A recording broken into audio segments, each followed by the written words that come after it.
नमस्कार, आप देख रहे हैं हमारा खास शो न्यूज पंच। मैं हूं आशा गुलाटी और देश के सबसे भरोसेमंद चैनल डीडी न्यूज पर हाजिर हैं हम ये आपका पसंदीदा शो लेकर, जहां हम खबरों के सत्य और तथ्य की पड़ताल करते हैं। हमारी कोशिश रहती है कि ग्राउंड जीरो पर जो तमाम रिपोर्टर्स हैं वो आपको पल पल की खबरों से करवाएं अपडेट। तो आइए सीधे रुक करते हैं सबसे पहले न्यूज पंच में इस वक्त की प्रमुख टॉप लाइन्स की तरफ। तो बात करेंगे रेलवे की मेगा प्लानिंग की, क्योंकि यहां पर बात इस तरह से हो रही है कि कैसे रेलवे अब भीड़ को नियंत्रित करने के लिए प्लानिंग को कर रहा है सुदृढ़। सारी और ताकतवर बन रहा है भारत। डिफेंस प्रोडक्शन में कैसे लगातार आत्मनिर्भर होते हुए हम बढ़ रहे हैं आगे, इस पर भी हम करेंगे तफसील से चर्चा। और इतिहास रचने की बात कर रहे हैं हम, लेकिन बात होगी यहां पर अंतरिक्ष मिशन से जुड़ी हुई, और ये है गगनयान मिशन। इसे लेकर भारत की तैयारी है पक्की, क्योंकि मिशन को करना है कामयाब और कहना है मिशन अकम्प्लिश्ड।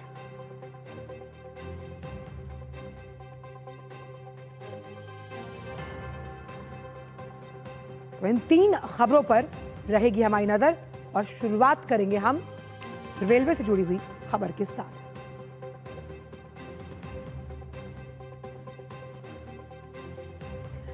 तो इतिहास रचने के लिए तैयार जब हम गगनयान मिशन की बात करते हैं, क्योंकि ये कहा जा रहा है कि भाई 90% तैयारी पूरी है, इस खबर को आपको दिखाएंगे तफसील के साथ। लेकिन रेलवे ने, क्योंकि बात यहां छठ को लेकर हो रही है, तो छठ पर किस तरह से तमाम यात्रियों का जो अनुभव है वो सुगम, सुलभ, सहज रहे, इस पर भी रेलवे का फोकस है। और डिफेंस प्रोक्योरमेंट में कैसे हम वायुसेना, सेना और थल सेना को सुदृढ़ करेंगे। तो आइए सबसे पहले शुरुआत करते हैं इस वक्त की पहली टॉप लाइन, यानी कि रेलवे से। तो भीड़ में अब यात्री भटकेंगे नहीं। नई दिल्ली रेलवे स्टेशन पर स्थायी जो होल्डिंग एरिया है वो तैयार कर लिया गया। आधुनिक इंतजाम है। यात्रियों के प्लेटफॉर्म या सड़कों पर फंसने की जो स्थिति है उसमें ये एरिया अब राहतगार साबित होगा। करीब 7000 यात्रियों की क्षमता वाले इस क्षेत्र में बैठने के साथ साथ आपको टिकटिंग, पानी, शौचालय की आधुनिक सेवाएं उपलब्ध करवाई गई हैं। इसलिए भीड़ के लिए परमानेंट टाटा बाय बाय है। रेलवे को भीड़ मुक्त बनाने का जो ये प्लान है ये काफी सुदृढ़ है, और 76 रेलवे स्टेशन की पहचान कर ली गई है।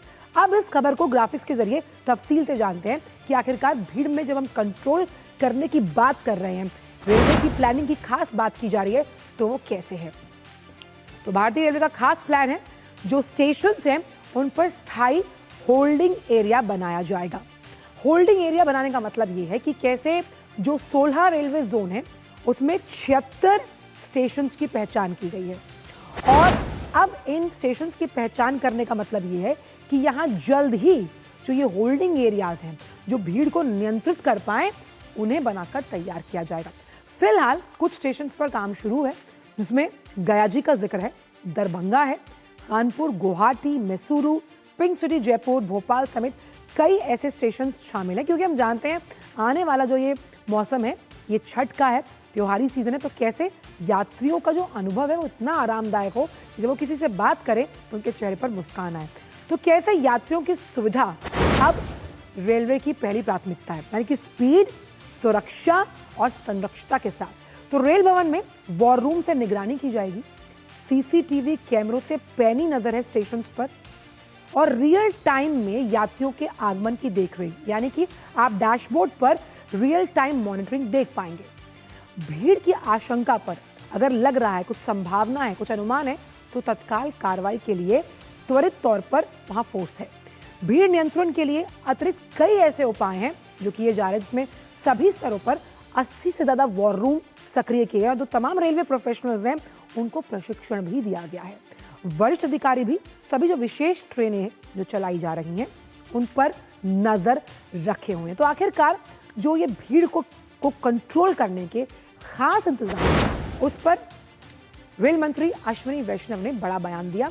उन्होंने साफ तौर पर कहा कि भीड़ नियंत्रण के लिए 3 स्तरों पर निगरानी की जा रही है, यानी कि वॉर रूम निगरानी के तीसरे स्तर पर काम कर रहा है। सभी जो प्रमुख स्टेशन हैं, जो इंपॉर्टेंट स्टेशन हैं, उन पर निगरानी है। स्थायी होल्डिंग क्षेत्र का उपयोग बेहद कारगर साबित हो रहा है जहां जहां भी वो शुरू हुआ है। यात्रियों की आवाजाही आसान हुई है और ऐसे में क्योंकि हम छठ की बात कर रहे हैं, बिहार के कई जिलों में छठ मनाई जाती है और ऐसे में 1200 से ज्यादा विशेष ट्रेनें छठ के उपलक्ष्य में चलाई गई ताकि लोग अपने जिले में, बिहार में, चाहे हम समस्तीपुर की बात करते हैं, बेगूसराय है, गया जी है, वैशाली है, यहाँ पर या और भी अन्य जो जिले हैं बिहार के, वो पहुंच पाए। तो यात्री सेवा का किस तरह लाभ उठा रहे हैं, कुछ विजुअल्स के जरिए, कुछ तस्वीरों के जरिए आइए हम आपको दिखाते हैं। तो यानी आप इन चार विंडो में तस्वीरें हैं, यानी कि 4 खिड़कियां जहाँ तक तस्वीरें देख सकते हैं। इसमें प्रयागराज स्टेशन है, साथ ही साथ आप ये तमाम जो स्टेशन हैं इनको आप देख सकते हैं कि किस तरह से बहुत ही सुव्यवस्थित तरीके से तैयारी की गई है ताकि लोगों का जो सफ़र हो, क्या होता है कि जब आप ट्रैवल करते हैं वो ट्रैवल कितना इंपॉर्टेंट और यादगार कैसे रहता है, ये हमें देखना है। अब ये देखिए राजेंद्र नगर का टर्मिनल है, यहाँ आप देखिए कि पुलिस फोर्स जो है, जो रेलवे की पुलिस ऑफिशियल्स हैं वो यहाँ मौजूद है ताकि लोगों को आसानी से वो ट्रेन में चढ़ पाएँ। बाकायदा लाइन लगी हुई है और यहाँ पर तरीके से ताकि कोई धक्का मुक्की ना हो, इसीलिए ये व्यवस्था बनाई गई। और छठ के मौके पर जो भारतीय रेलवे है उसकी तरफ से मिलने वाली जो आरामदायक सुविधाएं हैं, यात्रियों क्योंकि अगर बात की जाए तो बहुत प्रसन्न है, हर्षोल्लासित है। आइए देखते हैं कि भारतीय रेलवे की यह खास पेशकश किस तरह रही।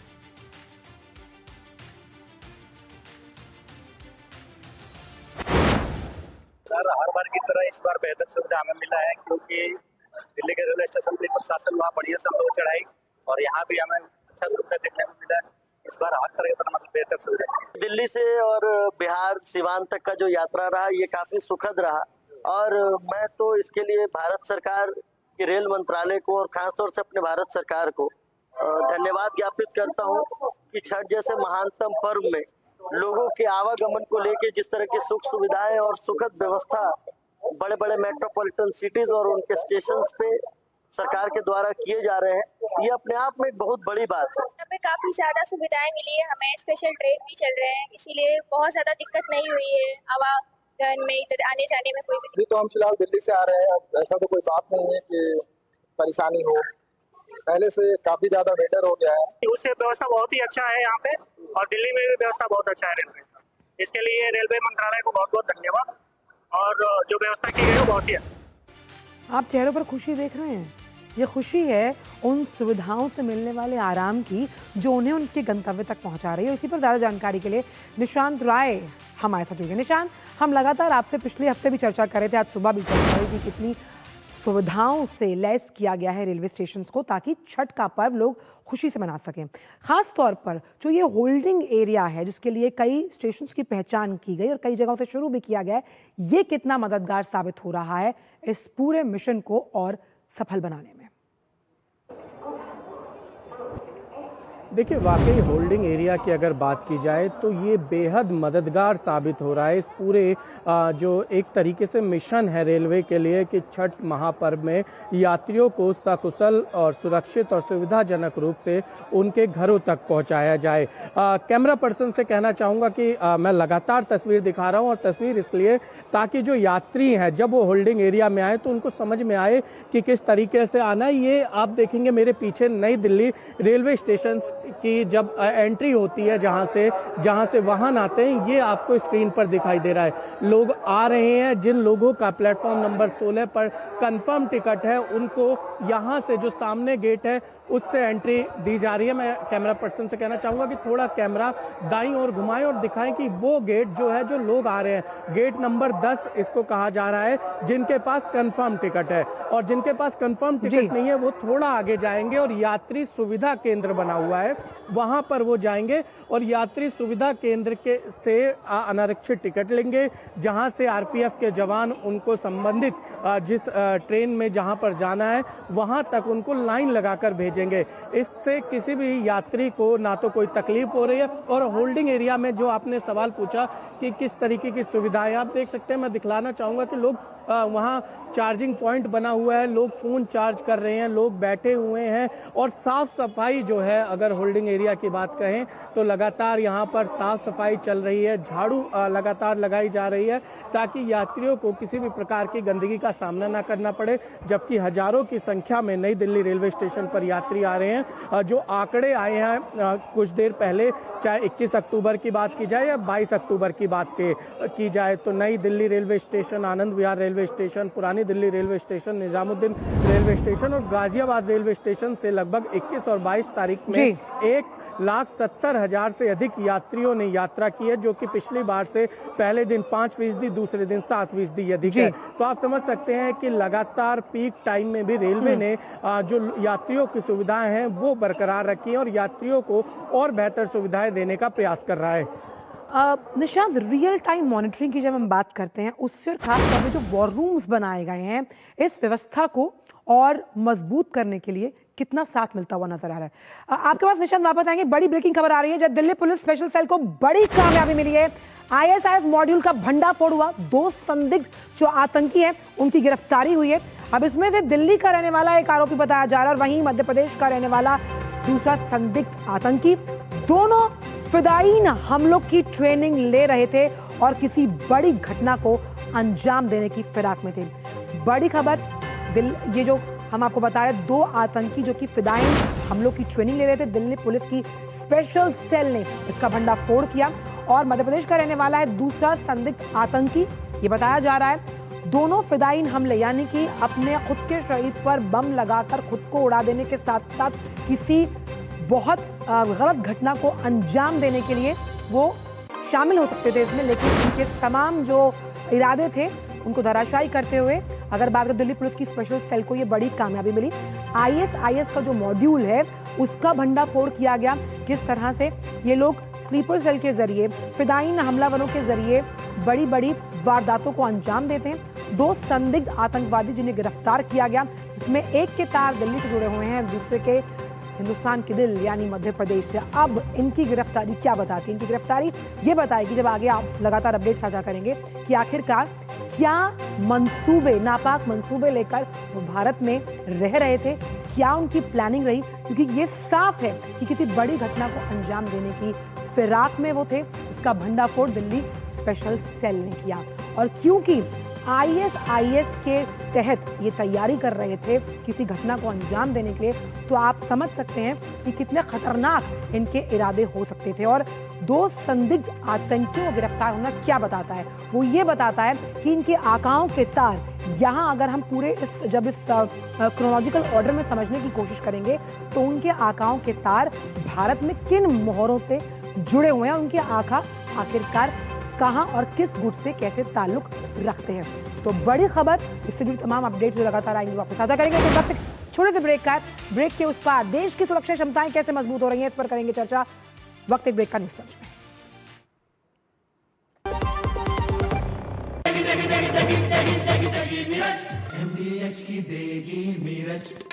देगी मिर्च का तड़का, अंग अंग फड़का। MDH की देगी मिर्च। जब धरती चीर कर निकलता है लोहे का पत्थर और मिलता है मोंगिया के जोश से, फिर तपता है, पिघलता है और बनता है फौलाद। अब होता है सरिया सारी खूबियों के साथ। मोंगिया स्टील, मजबूत देश का मजबूत सरिया। ब्रेक के बाद सभी का स्वागत। और हम बात कर रहे थे देश की सुरक्षा क्षमताओं को लेकर, जिसे और ज्यादा मजबूत करने की दिशा में केंद्र सरकार ने बड़ा कदम उठाया। रक्षा अधिग्रहण जो परिषद है, जो रक्षा मंत्रालय के अंतर्गत आता है, उसने करीब 79,000 करोड़ रुपए के जो रक्षा प्रस्ताव है उन्हें मंजूरी दी। अब इसमें जब हम बात करते हैं आर्मी यानी थल सेना के लिए नाग मिसाइल सिस्टम, नौसेना के लिए यानी कि नेवी के लिए लैंडिंग प्लेटफॉर्म डॉक्स है, और वायुसेना के लिए उन्नत लंबी दूरी की जो टारगेट प्रणाली शामिल है। क्योंकि भारत को बनाना है और ताकतवर, और डिफेंस प्रोडक्शन प्रोक्योरमेंट में जब हम आत्मनिर्भर बनेंगे या आगे बढ़ेंगे, क्योंकि टेक्नोलॉजी ट्रांसफर को लेकर वो हिचक भी अब खत्म होती हुई नजर आ रही है, तो डिफेंस प्रोडक्शन के लिहाज से भारत अपने आप को सेल्फ रिलायंट बनाता हुआ। समझते हैं कि आखिरकार इस पूरा खबर का जो लब्बो लुभाव है वो क्या है, कि कैसे सेना की जो मारक क्षमता है उसको बढ़ाने में ये जो प्रस्ताव थे, यानी कि 79,000 करोड़ रुपए की जो रक्षा खरीद है, ये कैसे और ताकतवर बनाएगी। ग्राफिक्स की जरिए समझते हैं भारत की रक्षा प्रणाली को। तो और ताकतवर होने वाला है भारत, क्योंकि 79 करोड़ से के आसपास का जो रक्षा खरीद है उससे मंजूरी दी गई। रक्षा मंत्री की अध्यक्षता में DAC ने इसे मंजूरी दी है। अब DAC की जो बैठक हुई उसमें खरीद के प्रस्तावों पर मोहर लगी, जिसमें जब हम बात करते हैं आर्मी की तो नाग मिसाइल सिस्टम और सुपर रैपिड गन इसमें शामिल है। दुश्मन के दांत खट्टे करने के लिए टैंक, बंकर तबाह करने में महारत हासिल है किन्हें, जब हम नाग मिसाइल की बात करते हैं। अब तीनों सेनाओं की मारक क्षमता में डबल इजाफा होगा, डबल डिजिट में। राहत, बचाव और शांति मिशन में भी ये काम आएंगे, जो प्रस्ताव किए गए हैं। लेकिन अब पहले समझते हैं, क्योंकि जो तीनों अलग अलग हैं, यानी कि जब हम मिलिट्री की हम बात करते हैं, आर्मी की हम बात करते हैं, नेवी हम बात करते हैं, एयरफोर्स, तो किसे क्या क्या मिलने वाला है। बात करते हैं थल सेना की। Nag missile system, tracked MK2, NAMIS जो कि दुश्मन के वाहन, बंकर को तबाह करने का मादा रखता है, क्षेत्रीय किलेबंदी को निष्क्रिय करने की क्षमता को आगे बढ़ाएगा। ग्राउंड बेस्ड मोबाइल सिस्टम, उसमें भी मजबूती आएगी। साथ ही JBMIS से दुश्मन के बारे में पल पल की जानकारी हम ले पाएंगे, क्योंकि when you are at war तो उसमें इंफॉर्मेशन की बहुत अहमियत होती है। साथ ही साथ JBMIS के बाद material handling crane high mobility vehicle, क्योंकि भाई जो साजो सामान है उसको भी तो पहुंचाना है, उसके लिए HMB से रसद पहुंचाने का काम अब बहुत सुगम हो जाएगा। ये सब मिलेगा जब हम बात करते हैं मिलिट्री की। लेकिन नौसेना के लिए क्या कुछ खास है इसमें, तो लैंडिंग प्लेटफॉर्म डॉक्स, जहाँ पे आप डॉकिंग कर पाएंगे। और LPD से अब ये होगा कि जल थलचर अभियान जो है उसमें मदद मिलेगी। ऐसे बहुत सारे शांति अभियान है जिसमें नेवी पार्टिसिपेट करती है, आपदा राहत में मदद करती है। और 30 मिलीमीटर नेवल सरफेस गन, ये भी इंडियन नेवी के अगर हम विस्तारीकरण की बात करें, मजबूती की बात करें, तो वो करने वाली है। और NSC की खरीद से तमाम जो समुद्री अभियान है मदद मिलेगी। सबसे ज़्यादा मुश्किल आती है जो समुद्री डकैत होते हैं, तो उनकी विरोधी भूमिकाओं को निभाने के लिए, उनके तमाम जो इरादे हैं उन्हें नेस्तो नाबूद करने के लिए ये कारक साबित होगी। और क्षमता, एडवांस लाइट वेट टॉर्पीडो, इससे भी नेवी कहीं ना कहीं तो दृढ़ होती हुई नजर आएगी। DRDO ने इसे विकसित किया है। अब वायुसेना की बात करते हैं। सहयोगी लंबी दूरी, यानी कि अगर जब हम बहुत लॉन्ग ट्रैकिंग रूट की बात करते हैं, विनाश प्रणाली से लैस स्वचालित टेक ऑफ लैंडिंग की क्षमता है CLRT और DS में। लैंडिंग की क्षमता के साथ साथ नेविगेशन में भी सुदृढ़, ये पता लगाने के साथ साथ पेलोड को और मजबूत और पहुंचाने की क्षमता भी उसमें हासिल है। अब दुश्मन की पनडुब्बियों को कैसे तबाह करेगा, जब हम माहे की बात करते हैं। भारतीय नौसेना को मिला है माहे युद्धपोत, पहला पनडुब्बी रोधी युद्धपोत। माहे पूर्ण रूप से स्वदेशी है। सबसे अहम बात तो यही है कि वो मेक इन इंडिया के इस अभियान को सुदृढ़ करता है, और इसे बनाया गया है कोचिन शिपयार्ड लिमिटेड द्वारा, और स्वदेशी रूप से इसका डिजाइन और निर्माण किया गया। कोचिन शिपयार्ड ने इसका निर्माण किया है और CSL ने भारतीय नौसेना को माहे सौंप दिया है। अब 8 SWC की श्रृंखला का ये पहला पोत है माहे। पानी के भीतर निगरानी, खोज बचाव के कार्य के लिए इसको डिजाइन किया गया और 90% से ज्यादा स्वदेशी सामग्री का इसमें इस्तेमाल किया गया। जब हम पर्सपेक्टिव बदलने की बात करते हैं, सेल्फ रिलायंट इंडिया की बात करते हैं, उस दृष्टिकोण में ये बहुत बड़ा मील का पत्थर है। विशाल बेरिस्टो इस वक्त जुड़ गए हैं हमारे साथ। विशाल, जब हम भारत को आत्मनिर्भर बनाने की बात करते हैं रक्षा क्षेत्र में, उस लिहाज से इन सौदों के प्रस्तावों को मंजूरी देना अपने आप में उल्लेखनीय प्रगति का सूचक। असल बिल्कुल ठीक कहा आपने, और जैसे कि आपने दर्शकों को बताया कि आर्मी, नेवी, एयरफोर्स, उसके अलावा कोस्ट गार्ड को भी इससे फ़ायदा होने वाला है। लेकिन जो ये 89,000 का प्रोक्योरमेंट होने वाला है, उसकी एक शर्त है, वो ये कि आप अपने प्राइवेट सेक्टर और पब्लिक सेक्टर को प्रमोट करेंगे, और उसके साथ ही आप जो है जो 50% इंडिजिनसली बिल्ट मटेरियल है या इक्विपमेंट्स हैं वहीं से आप ख़रीद करेंगे। तो ये आत्मनिर्भर भारत का एक बहुत नायाब नमूना है। और आपने बताया दर्शकों को कि किस तरह से आर्मी, नेवी और एयरफोर्स को इससे फ़ायदा होने वाला है, क्योंकि ऑपरेशन सिंदूर में हमने देखा कि अब भारत को 2 फ्रंट वॉर के लिए तैयार रहना होगा। 2 फ्रंट वॉर बिल्कुल साफ है। हमारे जो 2 पड़ोसी देश जो कभी भी हमारे साथ नहीं थे, हमेशा भारत के खिलाफ रहते, चीन और पाकिस्तान, उसके लिए हमें तैयार रहना होगा। इस वजह से ये प्रोक्योरमेंट आर्मी, नेवी, एयरफोर्स और पीस टाइम के अंदर कोस्ट गार्ड के लिए भी बहुत ज़्यादा ज़रूरी है। आंचल। और साथ ही जब हम बात कर रहे हैं तीनों जो विधाएं हैं, जब थल सेना, नौसेना, वायुसेना को मजबूत करने की, इसमें सबसे एक बड़ा फैक्टर विशाल ये रहा, क्योंकि आप लगातार डिफेंस पर नजर रखते हैं, जो टेक्नोलॉजी ट्रांसफर को लेकर वो हिचक थी वो खत्म होती हुई नजर आ रही है और ऐसे में भारत रक्षा क्षेत्र में अपने कद को लगातार बढ़ाता हुआ। जी बिल्कुल, आपने अलग अलग चीज़ों की बात करी। जैसे कि अगर मैं बात करूं लैंडिंग प्लेटफॉर्म डॉक्स की जो नेवी को मिलने वाला है, इसकी क्या खासियत होगी, इसमें जो आपके जितने भी हेवी मटेरियल है, चाहे एयरफोर्स का हो चाहे आर्मी का हो, तो नेवी उसको जल्दी से मौके पर पहुंचा पाएगी। लेकिन हमारे एमएसएमईज और हमारे जो प्राइवेट सेक्टर है उसका एक अहम रोल होने वाला है, इसलिए उनको प्रमोट करने के लिए ये शर्त रखी गई है। हम टेक्नोलॉजी के ट्रांसफ़र की बात कर रहे हैं, लेकिन हम made in India, make in India को भी बढ़ावा दे रहे हैं। तो ये जो 79,000 का आपने जिक्र किया, वो सिर्फ ये नहीं कि हम बाहर से ख़रीदेंगे, बल्कि इंडिजिनसली भी उसको डेवलप करेंगे। और इसके लिए जब हम 50% इंडिजिनसली बिल्ट इक्विपमेंट्स को ख़रीदेंगे, तो जाहिर सी बात है हमारे स्टार्टअप्स, हमारे एमएसएमईज और हमारे जो प्राइवेट सेक्टर है उसको बढ़ावा मिलेगा। और हमारा जो DRDO का आपने जिक्र किया, defence research and development organisation, ये बहुत अहम रोल इसमें निभाने वाला, जो कि प्राइवेट सेक्टर, माफ़ कीजिए, पब्लिक सेक्टर से आता है। तो ये तमाम चीज़ें इसलिए भी ज़रूरी हैं ताकि हम अपने डिफेंस को पुख्ता कर सकें। आपने बात की एडवांस लाइट वेट टॉर्पिडोज की, ये टॉर्पिडोज हमारी नेवी को बहुत ज़्यादा मजबूत कर देंगे, क्योंकि ये न्यूक्लियर सबमरीन्स को भी तबाह करने में महारत इनको हासिल है। और हमने देखा किस तरह से इंडियन ओशन और पैसिफिक ओशन में चीन की घुसपैठ बढ़ती चली जा रही है। तो हमने आर्मी, नेवी और एयरफोर्स तीनों को हमने मजबूत किया है। आपने एक और बात की इंडियन एयरफोर्स के बारे में, CLRTS, ये क्या है? ये सेल्फ लोडेड है, अपने आप ये टेक ऑफ करेगा, यानी कि हम बात कर रहे हैं ड्रोन्स की, और इसका मारक क्षमता भी लॉन्ग रेंज रहेगा, ताकि हमारे एयरफोर्स को ज़्यादा नुकसान ना हो और ये जाके दुश्मन को तबाह कर दे। विशाल, क्योंकि हम यहाँ पर सुरक्षा की तीनों विधाओं की बात कर रहे हैं, ऐसे में पब्लिक प्राइवेट पार्टनरशिप का कितना बड़ा रोल आप देखते हैं जब हम इन प्रस्तावों की मंजूरी की बात कर रहे हैं? देखिए, पूरा जो प्रोक्योरमेंट का शर्त है वो इसी बेसिस पर रखा गया है कि आप ये जो 89,000 करोड़ की जो प्रोक्योर करेंगे, उसमें आपका ये फोकस होना चाहिए कि जो भी 50% भारत में बना हो इक्विपमेंट, वहाँ से आपको ख़रीदना होगा। ये इसकी पहली शर्त है। और उसके अलावा जब हम बात करते हैं कि भारत एक ज़माना था जब लार्जेस्ट इंपोर्टर होता था डिफेंस इक्विपमेंट्स का, वहाँ से निकल कर अब 100 कंट्रीज़ में हम एक्सपोर्ट कर रहे हैं, तो उसमें ये एक बहुत ज़रूरी बात हो जाती है कि करीब 43,000 करोड़ का जो एक्सपोर्ट का जो माफ़ कीजिए प्रोडक्शन का जो हिस्सा है वो प्राइवेट सेक्टर से आता है, जिसमें एमएसएमईज और स्टार्टअप्स शामिल है। तो जितना हम अपने प्राइवेट सेक्टर को प्रमोट करेंगे उतना ही ज़्यादा ज़रूरी हो जाएगा। कुछ दिनों पहले मैं एक बुक लॉन्च पे गया था, वहाँ पर बात की जा रही थी सिविल मिलिट्री फ्यूजन की, जिस तरह से चाइना ने सिविल और मिलिट्री को मिलाया है। तो हमें अपने यंग माइंड्स को ज़्यादा से ज़्यादा प्रमोट करना है ताकि वो हमारे मिलिट्री के लिए ज़्यादा से ज़्यादा अच्छी चीज़ें बना सके और हमें टेक्नोलॉजी के लिए किसी दूसरे देश पर डिपेंड ना करना पड़े। बहुत बहुत शुक्रिया विशाल, इन तमाम जानकारी को हमसे साझा करने के लिए।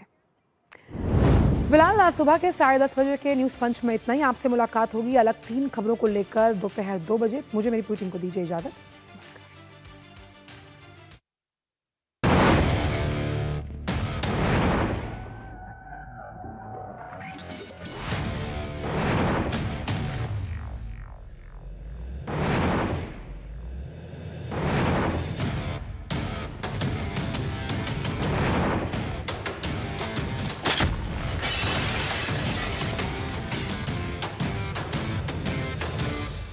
न्यूज पंच के प्रायोजक थे देगी मिर्च का तड़का,